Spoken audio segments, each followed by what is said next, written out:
دو صفتونه داسې صفتونه دي چې هغه د ټولو نیکو صفتونو مجموعه ده، او دو صفتونه داسې دي چې هغه د ټولو بدو صفتونو مجموعه او خلاصه ده. په کوم انسان کې چې دوه ښه صفتونه راشي په ده کې اکثر ښه صفتونه موجود وي، او دوه بد صفتونه داسې دي چې هغه په انسان کې راشي نو اکثر بد صفتونه په ده کې موجود دي. د دې نه زیاته خلاصه نوره څوک نشي بیانولی. دو صفتونه ځان کې راوستل هم آسان کار دی، شمارل هم آسان کار دی، یادول هم آسان کار دی، او د دوو صفتونو نه ځان ساتل، اجتناب کول، که چا کې وي د ځان نه ویستل دام آسان کار دی. او که یو انسان دام نشي کولی نو دا بیا ډیر زیات کمزور انسان دی، دا ډیر کمزوری ایمان والا دی.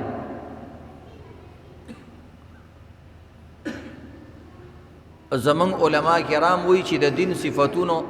لس صفتونه دي، او د لس صفتونو خلاصه دو صفتونو کې راجمع شوې ده. چې کوم انسان کې دا دو صفتونه وي په ده کې اکثر ښه صفتونه موجود وي یا راتلی شي، او هغه دو صفتونه یو سخاوت او بل حیا ده. چې کوم انسان کې سخاوت موجودی اکثر ښه صفتونه په ده کې موجودی، چې کوم انسان کې حیا موجودی اکثر ښه صفتونه ده کې موجودی. نو د دې دوو صفتونو په ځان کې د راوستلو خواري او کوشش وکړو. او دو صفتونه داسې دي چې په انسان کې بد موجودی، اکثر بد صفتونه په ده کې موجودی. هغه یو بخل کول دی، کنجوسی کول دی، شمتوب کول دی، او دویم بے حیائی کول دی. کم انسان چې شوم وي اکثر ښه کارونه ده نه کړي، کم انسان چې شوم وي اکثر بد کارونه ده کړي وي، ځکه بد کارونه اکثر فری وي، په هغې باندې خرچه نه راځي نو دا ورته مخکې نه ولاړي. او کم انسان چې بے حیا وي اکثر بد کارونه ده کړي وي. نو عزتمند د پوره دینی د صفاتو هغه خلاصه مې درته بیان کړه، د دې کوشش وکړو. حیا او سخاوت په ځان کې راول، او دغه رنګې بخل او بے حیايي د ځان نه وباسو. نو الله رب العزت به موږ کې مکمل دین دراتللو الله رب العزت موږ ته توفیق راکړي او موږ به په دې مشرف کړي. موجوده عزتمندو چې کوم عذابونه راځي د هغې هم دا دوه وجې دي. یو امت کې بے حیايي زیاته شوې ده. بے حیايي دې ته هم ویلی کېږي چې انسان د الله نه حیا نه کېږي، او د الله رب العزت چې کوم نواهي دي د نه کولو کارونه دي هغه کوي، دا هم بے حیايي ده. دا د الله سره بے حیايي شوه. د پیغمبر سنت باندې عمل نه کې، دا پیغمبر سره بے حیايي شوه. د مور او پلار قدر نه کې، د هغه نه د سترګه نه سوځي، دا د مور او پلار سره بے حیايي شوه. د استاد امام د مشر سپینګیري قدر نه کې، دا د هغوی سره بے حیايي شوه. نو اکثر عزتمندو د بے حیايي د وجې نه، د بې ادبۍ د وجې نه، د بد اخلاقۍ د وجې نه، دې ته بد اخلاقي ویلی کېږي. نو خوش اخلاقي یو لوی عمل دی عزتمندو، سخاوت او خوش اخلاقي. او دا شان عزتمندو اکثر گناهونه د بخل د وجې نه کېږي، او د سخاوت د پرېغوستلو د وجې نه کېږي. ډېر نیک کارونه چې انسان سخي نشي کولی، زکات پې ډېر راځي. یو سړي سره 40 لاک روپۍ دي، په دې کې 1 لاک روپۍ زکات راځي. 1 لاک روپۍ زکات ورکول زړه غواړي. چا سره چې کم دی 1 کروڑ روپۍ دي، 2.5 لکه روپۍ زکات ورکول د دل او د ګردې خبره ده. نو چې سخاوت درکینی انسان د فرض نه پاتې شي. نو انسان نه چې د سخاوت چې پکې نه وي نو فرض ته پاتې کېږي، نو نوافل خو ته خامخا پاتې کېږي. صدقه کول، خیرات کول، چا سره ښېګړه کول، دا خو بالکل به نه کوي. نو بهرحال عزتمندو سخاوت ډیر لوی عمل دی. اللہ قرآن پاک کی فرمائی فَأَمَّا مَنْ آتَى وَاتَّقَى وَصَدَّقَ بِالْحُسْنَى فَسَنُيَسِّرُهُ لِلْيُسْرَى چاچی دا اللہ پنم باندے عطا اوکڑا ورک اوکڑا سخاوت اوکڑو صدقہ خیرات بل سرے خیگڑ اوکڑا واتقا او تقوادار گزان یعنی اخلاص سرے ورکڑا وصدق بالحسنى او دا د نیکی خبری چکم قرآن کے بیان شوی دی دای رشتینی اوگنلے چی اللہ دا خبر کڑی چی چا صدقہ ورکڑا عطای اوکڑا دا خبری رشتیا گنی یا نوری د دین خبری فَسَنُيَسِّرُهُ لِلْيُسْرَى اللہ وی زردے منگ با پدی باندے آسانیانی راولو نو عزتمندو دا بلاگانو دا لرکولو دا آسانتیاو دا سہولت دا راتک دا پارا دو نسخے بیان شوی یو اعطا ورکڑا یو تقوی یعنی ظاہرم دی خی باطنم دی خی زرم کم دی کینا بغض حسد نوی او ظاہریم تا عطا کے بعضی سڑے ہوئی زمان دن صفا دے دا ورکڑے دا خو ضرورت نشتا نا اللہ دوانا کارونا ہوئی دن بمزان پاک ساتی ورکڑا بم کے نو اللہ وی منگ با پی سہولت والا معاملہ راولو اسانتیا والا معاملہ براولو نو دیو جنہیں زمندو کہ اس پا دی وقت کی منگ سہولت وارو چی دا وبائی امراض ختم شی بدامنی ختم شی نو دا دی دا پارا دا دو نسخی دی یو ورکڑا او بل تقوی نبی علیہ السلام داغ دمر زیادہ تقواوا او داغ دمر لوی سخاوتو صحابہ کرام فرمائی چی نبی علیہ السلام نا بکل چا سوال اکڑو نبی علیہ السلام بولا دا تن کپڑیم کلنا کلا ورکڑلے یو سڑی تے یو صحابی تے دا نبی علیہ السلام نا دا تن دا کمیس سوالو کو چی دا کمیس مالا راکا نبی علیہ السلام یو مزیدار خکل کمیس اچولیو چروتل دیر خکل اخکارا کی دو صحابہ کرامم خوشحال شو یو صحابی دی کرالے ویل یا رسول اللہ دا کمیس مال راکا ٹول صحابہ کرام خفشو ویل نبی علیہ السلام تازہ نوی کپڑی دیر کمی استعمالی ننی نوی کمیس اچولیو او نن تا کمیس اغوختلو دا نبی علیہ السلام شان خدا دے چی دن کل سوک اغواری نو دا خاما خاور کول کئی نوی کپڑی عزتمند دوستا خوخی دی خوزمان خوخی دی کن دا چانا دا تنسیز مغواری بعضی کسوی کن دا گڑی تا سر دیر خون کئی مال راکا نو چی آقا سر خون کئی نو خخا برا دا دا صحابہ کرامو بیل شان دے اگوی دا دی دا پارا نگوختل چی ما سر بخوندو کی ٹول صحابہ کرام خفشو نبی علیہ السلام ویل نا زما صحابی مانا درخواست کرے دے مانے چکم دے طلب کرے دے نبی علیہ السلام دن نشو کمیسی اویستو نبی علیہ السلام اغا صحابی لورک ٹول صحابہ کرام نورم خفشو چی دا خو یقیناً اس ورکڑو دا سی وسوکو کی عزت مندو یو عالم با منبر ناستی یو افسر با پا کرسی ناستی اغنا و تسشے اغواری ہے نبی علیہ السلام ورکڑو صحابی بل نور صحابو توئی ٹک دتا سودا خبر محسوس کڑا مام ډیره محسوس کړه مام خکارو نکړو خو تاسو ته پته ده ما د نبی علیه السلام نا کمیس ولی وغوښتلو ویل نه د دې دپاره به دې غوښتې که نه د خلکو په خیال کې به داسې راتلو چې نبی علیه السلام سره خوند کوي تا سره به هم خوند کو ویل نه ما کمیس د دې دپاره وغوښتلو چې کله زمړ شمه زما سترګې پټې شي ما قبر کې کیدي نو چې زما کفن او زما بدن سره آخري کپړه د پیغمبر قمیص ولګیږي ما د کفن دپاره غوښتی دی زما سره د آخرت غم دی نو نبی علیہ السلام د تن کپڑیم د چانه ندی منی کړي بل صحابی فرمائی چې نبی علیہ السلام نا یو ځل یو کس چې کم دی غوښتنه وکړله نبی علیہ السلام پورا د چیلو یو رمه وه یو کنډکو هغه ټوله رمه نبی علیہ السلام هغه له ورکړه بعض روایتو کې راځي چې د دوو غرونو منځ کې راتلی دومره زیاتې چیلۍ وي هغه ټولې چیلۍ یو سړي له ورکړی سخاوت دومره لوی عمل دی او دارنگی نبی علیہ الصلوۃ والسلام بارک راضی کان النبی صلی اللہ علیہ وسلم اجود الناس، نبی علیہ الصلوۃ والسلام په انسانانو کې د ټولو نه لوی سخی انسانو، سخاوت به ډیر زیات.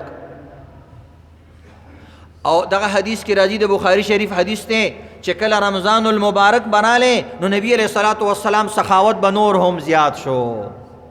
او چې کله به جبرئیل راله رمضان کې براله نو نبی علیہ الصلوۃ والسلام به سخاوت دومره زیات شو کالریح المرسله، لکه څنګه چې یو تیز طوفان او طوفانی هوا پشان به د نبی علیہ السلام سخاوت نورم زیات شو. طوفانی ہوا پار ځای باندې لګیږي، هر څیز ځان سره اوچتای، نو بیا به نبی علیہ السلام په رمضان کې سخاوت ډیر زیات. دی وجنه عرب دی حدیث ته ګوري هغوی رمضان المبارک کې ډیر سخاوت کوي. نو رمضان المبارک عزتمندو د سخاوت میاشت را روانه ده. دا موږ او تاسو لپاره موقع ده چې په دې یو سخاوت باندې موږ او تاسو دا ټولې بیماریان یو دار سره لري کو او الله یې لري کوي. نبی علیہ الصلوۃ والسلام صحابہ کرام هم دغه شانو. نبی علیہ الصلوۃ والسلام فرمائی اے زما امتیانو مالا د ابو بکر مال چې څومره فایده را کړې ده د دینه علاوه د بل چا مال دومره فایده نه ده را کړې. د نبی علیہ السلام نه بعد ابو بکر دی، نو څنګه چې نبی علیہ السلام سخاوت کولو دغه رنګې د هغه پیله خلیفه د پیغمبر په جواب باندې دغه صفاتو شو، وای مال د ابو بکر مال نه زیاته فایده بل چا مال نه درا کړي، او هغه ټول مال خیرات کړي لري. یو موقع باندې حضرت عمر رضی الله تعالی عنہ ایمانی مال راوړو، زما مال ډیرو خو د ابو بکر مال ټولو. یو ډیر ورکول دي یو ټول ورکول دي، که ټول لږ وي خدا اعلی دی، او ډیر کې عزتمند ټول نه وي د هغې درجه کمه ده. بعض مال کې اخلاص ډیری ټول مال راوړ. حضرت عمر رضی الله تعالی عنہ به څومره اخلاص کولو. یوه بوډۍ وه په مدینه کې ړنده وه، روزانه به د هغې د کور د شپې صفایي په خپلو لاسونو باندې کوله. دا صحابه کرام او د هغې ضروریات به پوره کول. حاتم طائی مشهور سخی انسان تیر شوی دی، تاسو به نوم اوریدلی سکول کتابونو کې. حاتم طائی څوک چې ډیر سخاوت کوي ویله قسم د حاتم طائی پلار دی، او د حاتم طائی نه هم زیات سخی دی. څوک چې ډیر سخاوت کوي دا ضرب المثل جوړ شوی دی، کهاوت جوړ شوی، متل جوړ شوی دی چې چرته څوک ښېګړه کوي وایي سم حاتم طائی دی. حاتم طائی د نبی علیہ الصلوۃ والسلام زمانه کې وو، خو لږ شان مخکې وو. نبی علیہ الصلوۃ والسلام چې د اتو کالو شو دا حاتم طائی وفات شو. دا ډیر لوی سخی وو. په سخاوت باندې عزتمندو څنګه راغلی و، مور بیبي په دې باندې راوستې. د دې مور ډیره زیاته سخیه ښځه وه، سخاوت به یې کولو. یو ځلې اراده وکړه ویل د خپلو بچو تربیت کو. غالبا اتو کالو پورې په خپلو بچو باندې عیش عشرت او زیات خوراکونه بند کړه، یا 2 کالو پورې بس بقدر ضرورت لږ څیز به ورکولو. چې په کومه ورځ باندې حاتم طائی هغې امتحان کې کامیاب شو، صبر پکې رالی، نو مور ورته هر څه حواله کړه. په کومه ورځ یو څه حواله کړه، د بنو حوازن قبیلې یو ښځه راله، ویل زه ډېره زیاته غریب یم،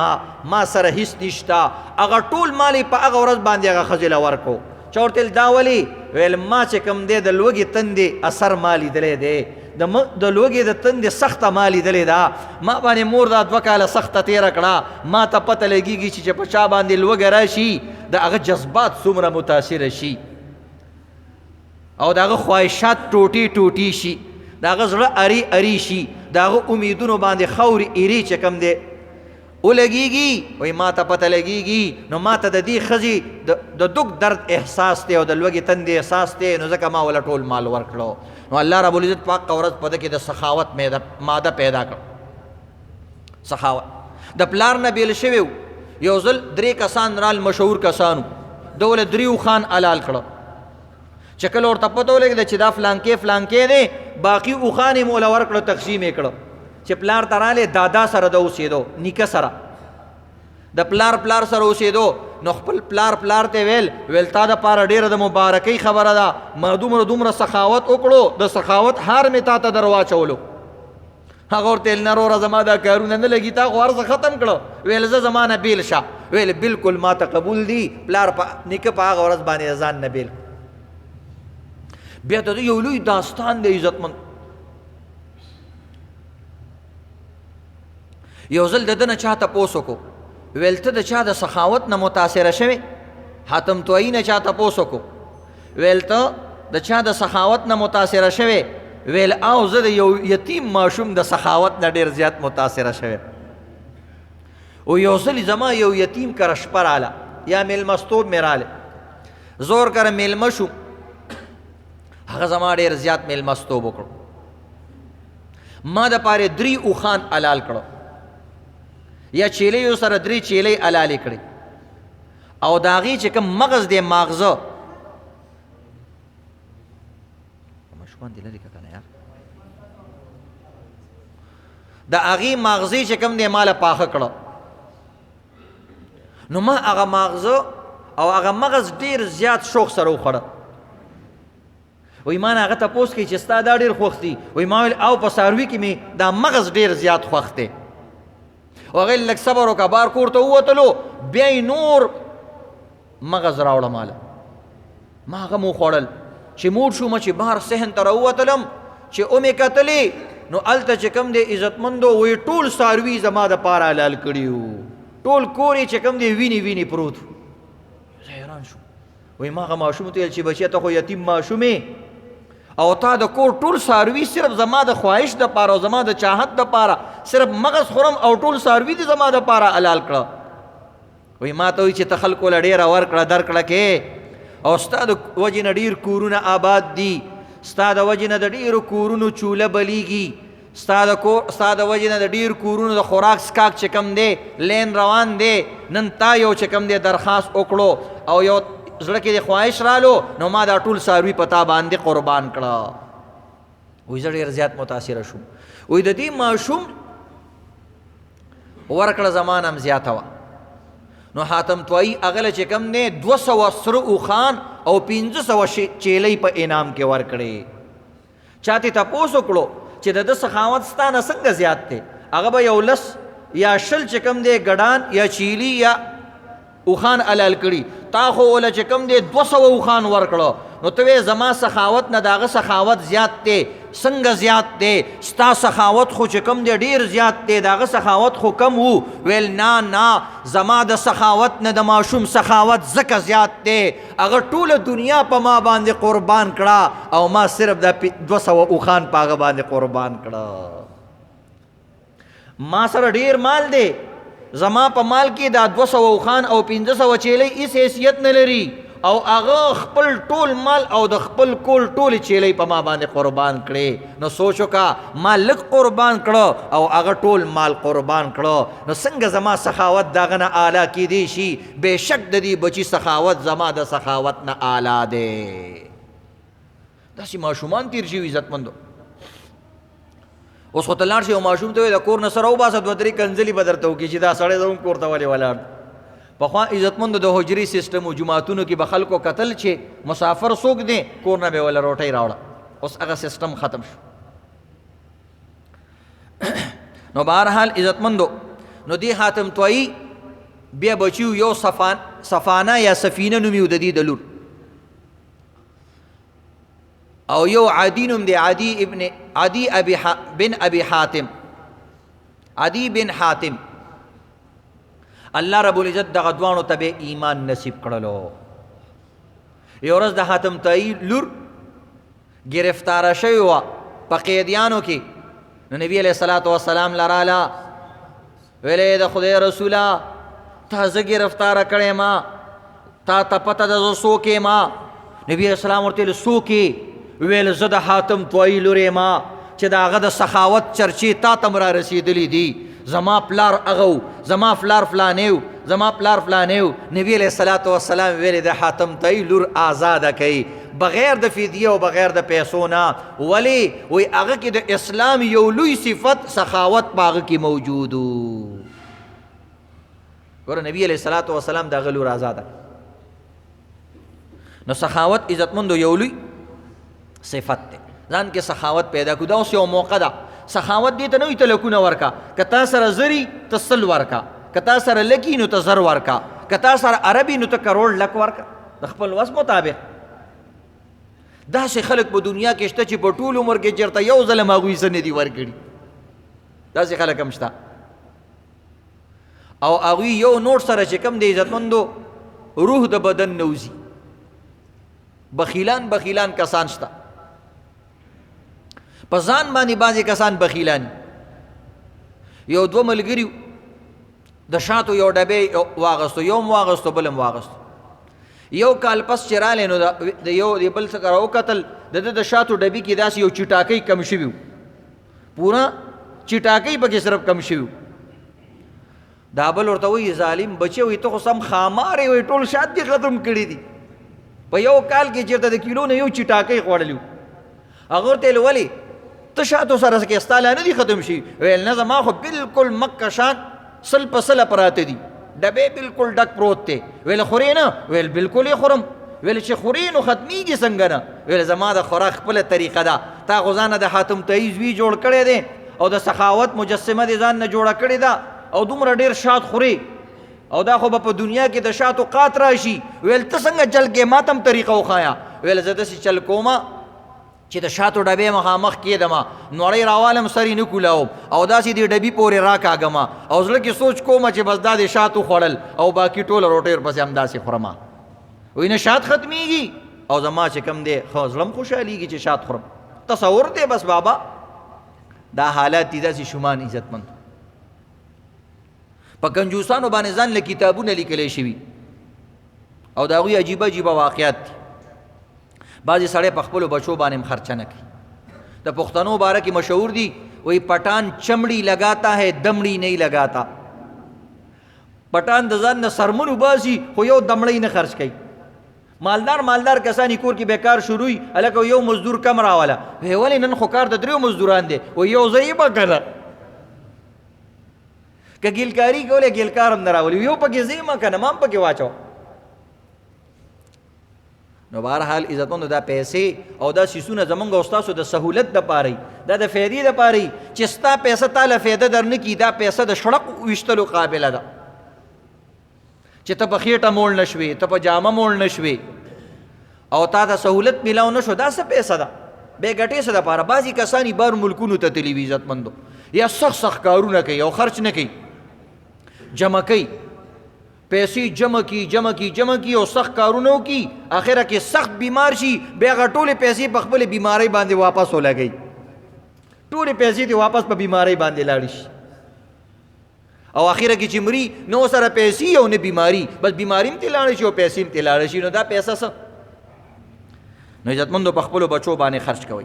نبی علیہ الصلوۃ والسلام فرمایي د مخکینی امتونو قصه کوي وی درې یو عجیبه کسانو الله د هغوی امتحان واغستو. یو فرشتې راولېږله د انسان په شکل کې، غالبا بخاري کې دا روایت دی. د ماشومانو کتابونو کې هم دا قصې لیکلي. یو گنجیو، یو برګیو او بل ړوندو. دی برګیله فرشته راله ویل ستا زړه کې څه ارمان شته؟ ویل ولې نشته، غریب سړی ما او بره را باندې مرض او رنځ هم راغلی دی. زه الله ته دا سوال کومه چې الله زما دا برګې رنځ ختم کړي. ویل ټیک ده زه به ورته دعا وکړم. دعا یې ورته وکړه، الله رب العزت دروغ رامټ کړو. ویل نور دې څه خوښ دي؟ بس مونږ خو چې کله سم شو بس بیا یکدم د دنیا دغه شروع شي. اوښان مې خوښ دي که نه چې ښایسته ښایسته اوښاني. په هغه وخت کې اوښان د ټولو نه قیمتي سرمایه وه. اوښان مې خوښ دي. سونه چاندي به پخوا دومره چا نه استعمالوله، اوښان به استعمالول او دا به ساتل، دا قیمتي سرمایه وه. بهرحال هغه وله یو اوښم ورکړه. هغه ډېره شوه الله پکې برکت واچو. یو لوی کنډک او یو لوی رمتې جوړه شوه. بیا چې کوم دی گنجي لراله ویل لکه گنجیه څه غواړي او څه دې تمه ده؟ وایي دوه شیونه مې تمه ده، یو په سر باندې ویښته او بل یو بلار به ښایسته غواګانې. الله رب العزت هغه له هم دا دواړه څیزونه ورکړه. دریم لاړې لوند لا وایي ستا څه ارمان دی؟ وایي زما هم دوه ارمانونه دي. وایي ړوند د خدای نه څه غواړي خو سترګې. او دویم چې پیغمبري چیلۍ د سره وي او ښه مزېدارې سرې را سرې، نو چیلۍ مې ډېرې خوښې دي. هغه له چیلۍ ورکړې، د هغې دریو واڼو مال ډېر برکت وکړلو. څه وخت پس بیا چې کوم دی فرشته راله انساني شکل کې، ویل زه مسافر یم، د لارې لاروی یم، ډېره سخته را باندې تېره شوې ده، لوږې تندې راغستی یم. برګي ته وایي تا ته خو یاد به یي که نه، ته برګی وې پخوا. ویل دا قصې مه کوه، پرېږده دا قصې پرېږده، وایه څه وې نور څه وې؟ ویل زه چې کوم دی غریب یم، ماله څه راکه. ویل ګوره تعالی الله دا هر څه درکړي. ویل نه، دا خو ماته میراث پاتې شوی دی، دا خو زمونږ خانداني هغه دی. موږ چې لږ مالداره شو بیا هغه خپله غریبي باندې موږ عزتمندو شرم محسوسو. بعضې کسان یې هغه وایي زه مخکې داسې غریبي وم، په فخر باندې وایي الله ماله داسې راکړ. او بعضې کسان بیا وروسته دروغ وایي نه موږ باندې چېرته غریبي نه ده تېره شوې. دا پیسې انسان داسې بدلی. ویل هلکه څه خو به دې راکړی وې؟ ویل موږ سره څه نشته دی، موږ خپله چې کوم دی خپله کوششونه کوو. او مثلا گویا کې داسې ورته ویل لوی ځوان دی، تنې ته دي وګوره خپل کار کوه. اتې روان شو. بعض وایي خیرې ورته وکړي چې زه ستا سره دی الله پوه شي. بیا عزتمندو چې کوم دی ګنجي له رالی، هغه ته هم داسې خبرې وکړې. هغه ویل وروره ما سره څه نشته دی، موږ خپله حیران یو، پولۍ پړق ته ناست یو او تاسو روزانه را روان یئ. ځوانان نه شرم شته نه حیا شته، تنې ته دې ګوره، فلاني ته ګوره، زه خواري مزدوري کوه. ړوند له رالی، ړوند ورته ویلې، ویله زه غریب یم ماله څه راکړه. ویل دا ټول د الله مال دی، تا چې څنګه وویل چې ته ړوند وې بلکل زه ړوند وم او الله ماله راکړي، وایه چې څه دی پکې خوښ یې هغه یوسه. هغه ورته ویل نه ما ته د څه ضرورت نشته، زه الله د امتحان دپاره رالیږلی یم، فرشته یم. او الله دې ستا په مال کې نورم خیر او برکت واچوي او الله به هغوی نه مال و حال واپس علي.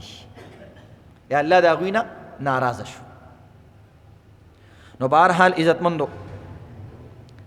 دا طریقې ده. روایتو کې راځي ام سلمہ رضی اللہ تعالی عنہا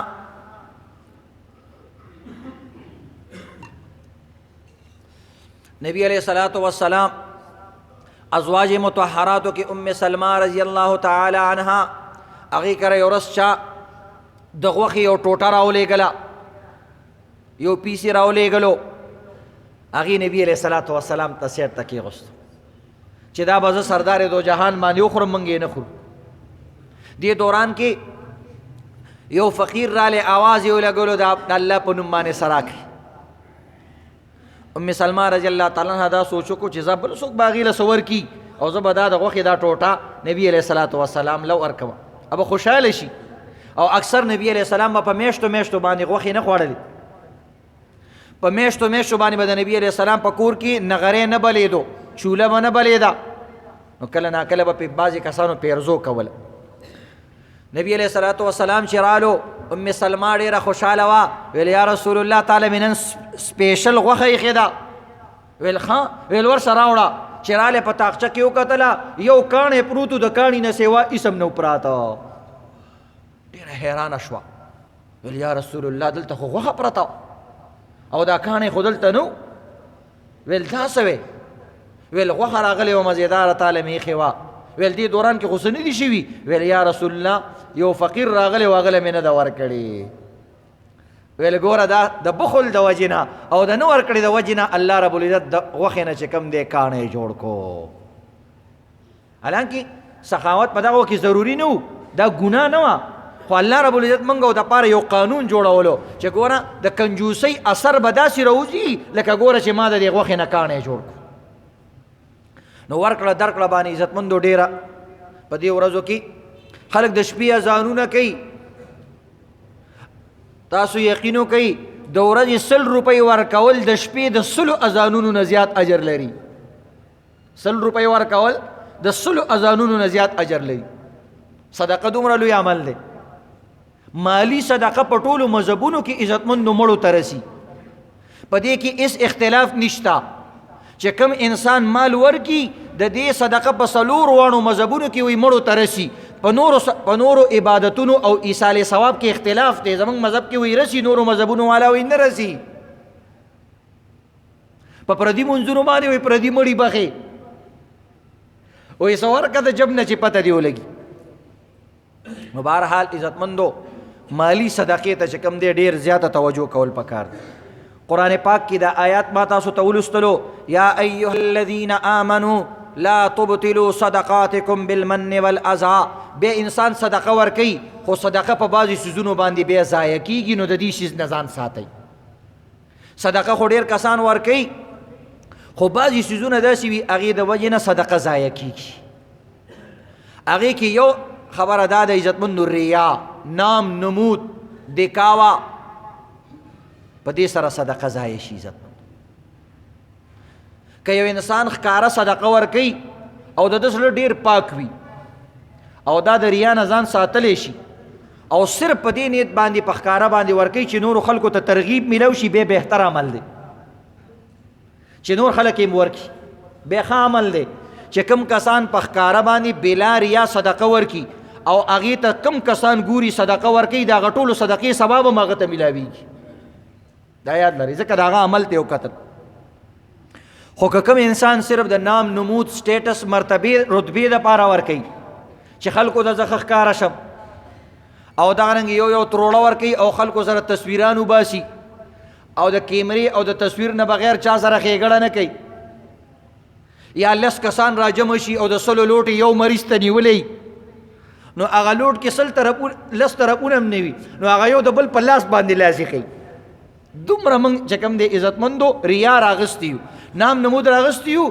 د 100 لوټ ورکوي 10 کسانو نیولی، نو هغې کې خو 4 طرفونه وي، 4 کسانو خو لوټ نیولی، دې 5-6 کسانو د کسانو په لاس باندې لاسې کوي چې لکه موږ هم په دې کې شامل شو. دارنګې عزتمندو یو توړه ورکي کمزوری سړی او 10 منټه ورسره سیلفیانې وباسي، زما د زوی سره وباسه، دا زما کزن دی دې سره یو تصویر وباسه، او دا ملک صاحب د دې سره وباسه، د هغه ورمیږ ماځ یو توړی 10 منټه چې کوم دی عزتمندو په سټ باندې نیولي، بیا وروسته چې کوم دی 15,000 روپۍ په هغه سټ باندې بیمارۍ باندې لګوي. هلکه د 100 کیلو توړه ده، دا غریب دا چېرته نیولی شي؟ داسې نه دي کول پکار. ما ورته ویل بعض اوقات که سړی یو تصویر وباسي د خلکو دغه دپاره متوجه کولو لپاره خیر دی، دا بعض وخت کې بهتره وي، خو که نام نمود دپاره وي یا داسې وي چې مثلا د 100 روپۍ دي او 10 روپۍ دي او 20 روپۍ دي، یو وزیر دی پته چې د هغې هغه تصویر صحیح دی، یو کس دی هغه وزیر دی، مشهور وزیر دی، هغه عزتمندو چې کوم دی غالبا یو د جوس دا یو دانه د 10 روپۍ باندې چې کېږي هغې یو مریض له ورکړی دی، یو کس له ورکړی او تصویر یې ورسره ویستی دی، د 10 روپو چې وزیر تصویر وباسي. یو سړي یو ښځې له صرف مریضه د یو دانه کیله ورکړې ده، غالبا هندوستان کې د هغې سره هم تصویر ویستی دی، یو دانه کیله باندې هم چې کوم سړی تصویر وباسي، دا ښه خبره نه. نو د دې شیزونو نه ځان ساتل پکار دي. د دې د وجې نه بعض وخت کې د انسان صدقه واپس شي، یعنې صدقه هغه ثواب ورته نه میلاویږي. یو ملګری دی په دې باندې چې کوم دی ډېر ښکلی یو نظم ویلی دی، وایي وطن باندې عذاب راغلی، وطن باندې عذاب راغلی، د عزتونو لوټ کولو لوی سیلاب راغلی، وطن باندې عذاب راغلی، د عزتونو لوټ کولو لوی سیلاب راغلی، یوه تروړه ورکي صاحبه نور ترې نه خبر، یوه تروړه ورکړي صاحبه نور ترې نه خبر، ما یو مخ ولیدو بیخي لکه ګلاب راغلی. ځوانې ځوانې جینکۍ دي، ښایسته ښایسته جینکۍ دي، د ښو ښو کورونه دي، د یو تروړو دپاره سره تصویران وباسي، جینکو سره تصویران نه دي ویستل پکار، یا کم از کم د هغې مخ پکې خو مه راولکه. یوه تروړه ورکړي صاحبه نور ترې نه خبر، ما یو مخ ولیدو بیخي لکه ګلاب راغلی، دا تورې سپینې لوپټې خلکو ته مخایخه، دا تورې سپینې لوپټې خلکو ته مخایخه، د خویندو میندو دا جامو خلکو ته مخایخه، د خویندو میندو دا جامې خلکو ته مخایخه، ای خدایا د وړو په دې توړه باندې د اور پورې کا، ای خدای دې د اور په دې توړه باندې اور پورې کا، زه دا منمه دا پیسې خلکو ته مخایخه، د خویندو میندو جنازې خلکو ته مخایخه، د پښتنو داسې سیرې خلکو ته مخایه ښه چې د وړو توړه ورکي او شل به تصویران اوباسي چې د وړو توړه ورکي او شل به تصویران اوباسي قسم په خدای سیبا جامې ته د خپل ځان اوباسي د دغې مور د دغې خور د دغې ورور په حق کې د دغې مور د دغې خور د دغې ورور په حق کې دا د بچی له سبا خلق پیغورونه ورکړي د ده بچی له سبا خلق پیغورونه ورکړي چې ستا د ګلاب په شانتې مور وا چې ستا د ګلاب په شانتې مور وا زمونږ مور د دا ټیک دا خو بس د وړو د یو تروړي سړی تصویر وښکی دی سبا ورته خلک وایي ستا هغه مور ده که نه یو توړې دپاره فلاني ناظم صاحب له تلې وه او فلاني وزیر له تلې وه د دې بچی له سبا خلک پیغورونه ورکړي چې ستا د ګلاب په شانتې مور ده زمونږ مور د دا ټیک ده خو بس د وړو د یو توړې سره تصویر وښکی دی یا ورته وایي چې د هغه سره تصویر وښکی دی لکه ژوندي د جنازې سره تصویر وښکی دی نو بهرحال عزتمندو د خلکو د غریبۍ نه غلطه فایده نه دي اغستل پکار دا د سخاوت متعلق او د ورکړې متعلق درته یو څو خبرې بیان شوې الله رب العزت دې موږ او تاسو ټولو کې سخاوت پیدا کړي او الله دې موږ د بخل نه او د شومتوب نه حفاظت وکړي یو څو مسائل درته بیانو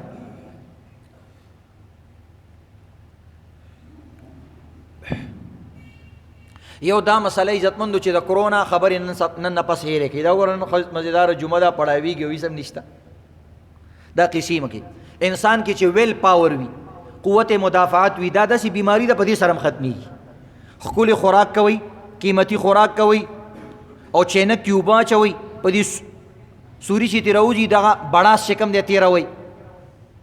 ګرمې اوبه څکئ لږه مالګه پکې باندې غړغړې کوئ د دې شیزونو او طاقتور خوراکونه کوئ انشاءالله اسم نشته یو بل ته دعاګانې کوئ او صدقه او خیرات کوئ دې سره به منې کېږي راتلونکي عذابونه الله په صدقې باندې واپس کوي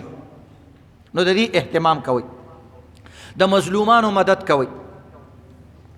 دې زمانه کې چونکې اوس خلک صدقې خیرات ورکوي بعض خلک د دې تپوس کوي چې زکات کې خوراک سکاک سامان ورکولی شي که نه دوایي ورکولی شي که نه چینی ګوړه غوړي ورکولی شي که نه نو د دې دوه طریقې دي عزتمندو یو دا دی چې د خوراک ساز و سامان انسان ورکوي اجناس ورکوي غذا ورکوي دا ورکول په زکات کې صحیح دي غوړي هم ورکولی شي زکات کې چینی ګوړه هم ورکولی شي تیل هم ورکولی شي دا ټول شیزونه عزتمندو انسان د خپل زکات په پیسو کې شمارلی شي که روپۍ ورکې که سیز ورکې خو چې یو غریب دی مالک جوړ کو هغه له دې ورکو نو بس تا زکات ادا شو که دوایي دې چاله ورکړه هم ادا شو البته یو طریقې سره نه ادا کېږي مثلا دسترخوان دې کور کې لګولی دی او خلکو ته ویره چې راځئ روټۍ خورئ او هغه دلته روټۍ خوري او ته دا زکات کې حساب دې سره زکات نه ادا کېږي زکات داسې چیز دی چې دې کې به ته ملکي نه کې دا به هغه له ورکې د هغه خوښه ده که خوري که خرڅوي او که بل چاله ورکوي او کار څه پې کوي دا د هغه مال البته که یو انسان پخ کړی خوراک دی دیچکی کې پخ کړی پتیله کې پخ کړی دی او ټوله پتیله یې واغسته او هغه له کور کې ورکړه دا هم زکات کې حسابولی شي په دسترخوان باندې خوراک سره یا مثلا پیکینګ یې کړی دی ډبو کې د زکات د پیسو نه او غریبانانو له ورکوي چې دا پیکینګ دا یو ستا شو دا ډبې ستا خوښه ده که خوري او که نه خوري او که بل له ورکوي دې سره بې زکات ادا کېږي خوراک چې هلته پکې دې سره زکات نه ادا کېږي د دې خبرې به خیال ساتئ زموږ زکات فرض دی نو په وړو غلطیانو باندې د انسان زکات ادا نشي بعض خلک تپوس کی چیزی زه روزه کې زکات ورکوم یا مثلا د اختر میاشت کې زکات ورکوم نو آیا اوس زه زکات ورکولی شم که نه ایډوانس او ایډوانس زکات ورکول هم جایز دي بلکې داسې اوقاتو کې چې امت سختۍ سره مخامخ وي وبا سره مخامخ وي ایډوانس زکات ورکول پکار دي حساب به په هغه ورځ باندې کې چې په کومه ورځ تا کال پوره کېږي زکات مخکې نه ورکولی شي ځان سره یې لیکه چې دومره روپۍ 1,00,000 روپۍ زکات مې ورکړو چې کله دې حساب وکړو که تا سره 40,00,000 روپۍ وي نو بس تا زکات ادا شوی دی 1,00,000 روپۍ دې ورکړي او که زیاتې وي نو نور زکات به ورکړي که بالفرض چا سره چې کوم دی 1,00,000 روپۍ زکات ورکړی دی او هغه سره چې کوم دی 100 لکه روپۍ وي چې کال پس حساب وکړو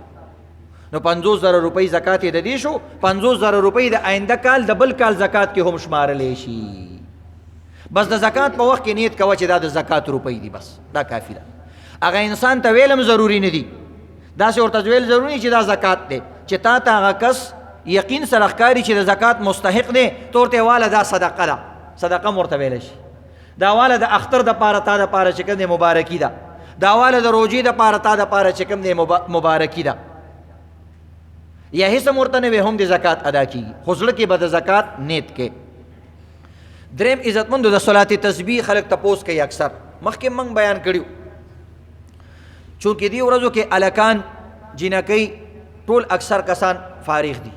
او بیا به تاسو اثرات کتلی وي عزتمندو په موبایلونو باندې نیټونو باندې دوباره ګانې بجانې پرورو باندې ټیک ټاک خو شروع شو اوس پرورو به ګډاګانې بیا شروع شي لا عذاب ختم شوی نه دی او د موبایل او د خلکو حالات واپس بدل شو